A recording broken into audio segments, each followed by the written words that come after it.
You're listening to the Daily Business Podcast with your business coach, Mitch Alverson.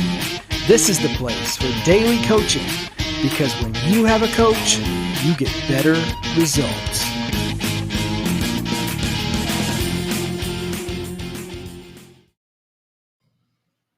All right, guys, we're talking about sales funnels.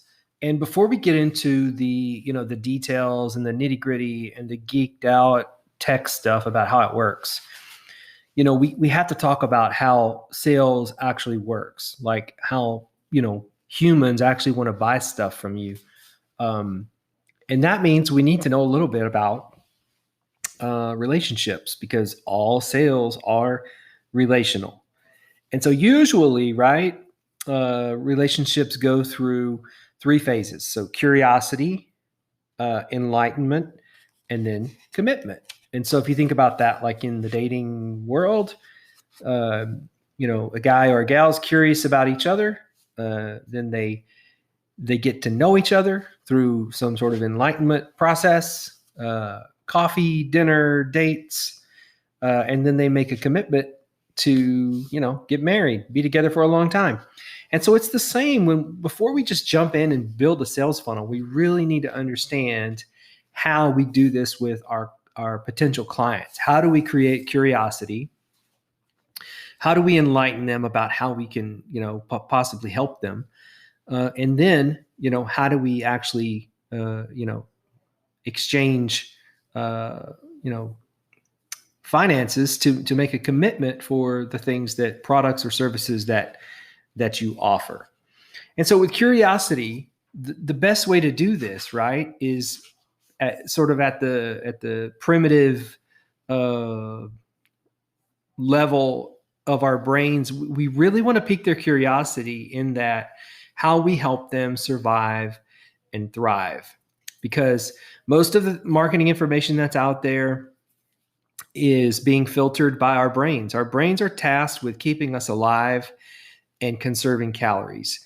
And so if your messaging does not hit in that survival area, then most of the time, those messages are going to go right through and we're not going to pay attention. That's basically what's going to happen.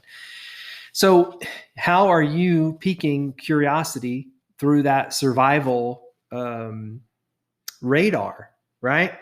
So here's something from the book on page 112. If you don't have the book, jump to Amazon and grab the book so you can follow along. But I love what Don says here on 112.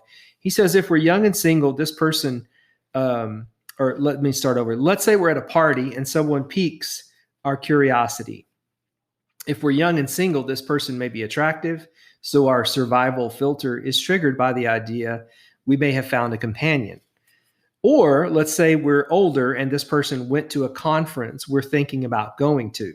So they triggered our survival filter by having information about whether or not we should spend our resources to go. Whatever it is that made us curious, I assure you it was about survival of some sort. And it's the same, right? Even our status in society fits into that survival mode as well. That's why when you see a commercial for Lexus, you peek up and you're interested because that Lexus is a bit of a status symbol. And so if we've got that must mean we're maybe higher up, and that would help us in a survival mode. All that stuff is going on at the unconscious level, right? So we need to think about this. Survival for our clients and customers, and it can be anything from saving money, making money, meeting new people, gaining status, and lots more, right? So once we have actually piqued their curiosity, we have to enlighten them. And so enlightening a customer about how your product can help them survive simply means telling them how. And so we can do that a multitude of ways. You can do that with your landing page. You can do that with an email campaign. There's lots of ways to enlighten them. And the landing page is a great way because once we've piqued their interest and they start to scroll down, we can sort of educate them. The third piece of this that we talked about was commitment. And a commitment happens, in a relationship when a person is willing to take a risk on another person, and, or in this business sense, it's a product or a service that they're willing to pay for, to give you money for, to help them actually survive and thrive. And so when we think about this in the realm of sales funnels, here's how this kind of works. Here's what we're going to go through and learn, right? First of all, for curiosity, we're going to write a great one-liner. For enlightenment, we're going to wireframe a landing page. And then in commitment, we're going to write a great email campaign.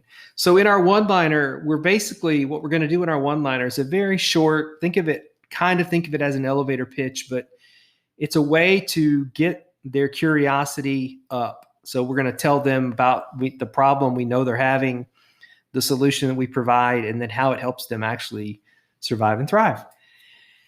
On the wireframe landing page, we're going to go a bit deeper to teach them a little bit about our product and service and how it can help them survive and thrive. And hopefully, at the very least, we'll get their email address to where we can now hopefully turn them into a paying client with our email campaign. And so those are really, if we think about the three stages of a relationship: curiosity, enlightenment, commitment, those go right along with our sales funnel of the one-liner, the wireframe web landing page, and the email campaign. So that's where we're headed. Thanks for listening. We'll see you soon.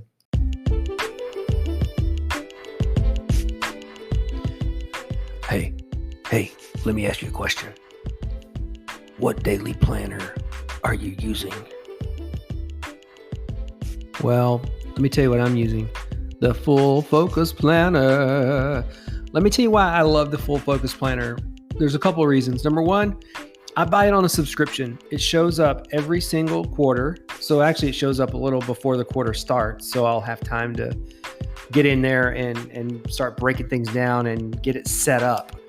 Now, that might sound like work, but let me tell you something. That is another part of it that I love.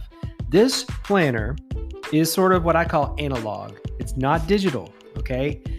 Now, I love that. And if you don't like that, if you're like totally online, totally digital, I've got to have everything synced up in my 17 calendars, then it's not for you. Maybe it's not your planner.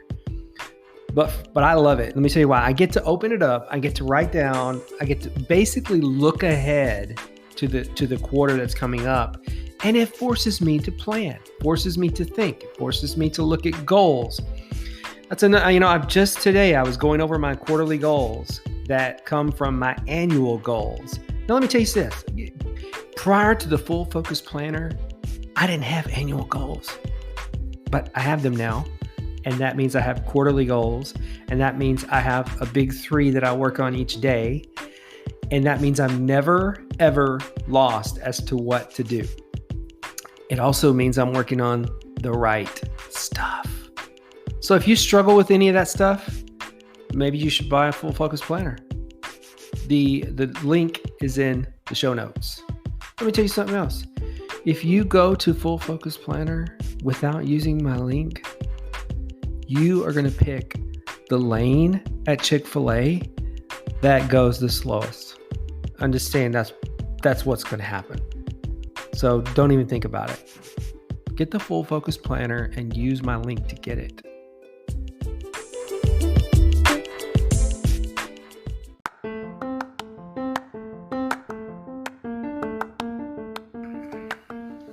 Hey guys, thanks for listening to the Daily Business Podcast with Mitch Alverson. If you got time, please subscribe to the podcast and consider rating and reviewing the show. That way, other people will find us. By the way, I really love to hear from you guys, so please email me at mitch@3advisors.org with your feedback or questions. Thanks again, and we'll see you tomorrow on the Daily Business Podcast with Mitch Alverson.